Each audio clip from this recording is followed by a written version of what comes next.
Alright, today we are talking about washing a palette. There are some guidelines you want to keep in mind.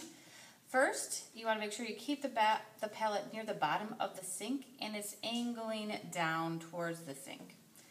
You want to use a scrubber to clean or a sponge, not a paintbrush. You want to clean the front and the back. And once you're finished with it, you will put the palette in the dish rack.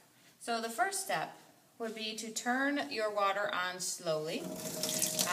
If you have it going too fast, it's just going to spray everywhere.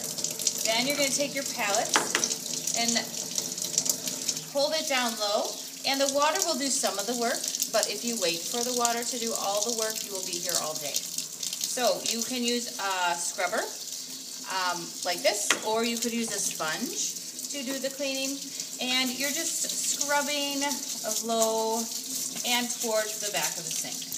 Then I go to the next well, and I'm just using a circular motion to make sure I get all of the color out. I want to check all wells to make sure you don't have any white paint hiding in there, and then also check the back. It's always a good idea to try and leave the palette better than you got it. Once it's finished, it's going to go into the dish drain or dish rack.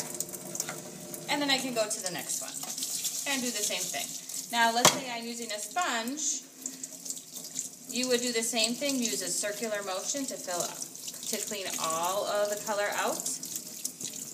And if you flip the sponge over, that helps to make sure that you're not smearing the color that you took out of the well into the next well.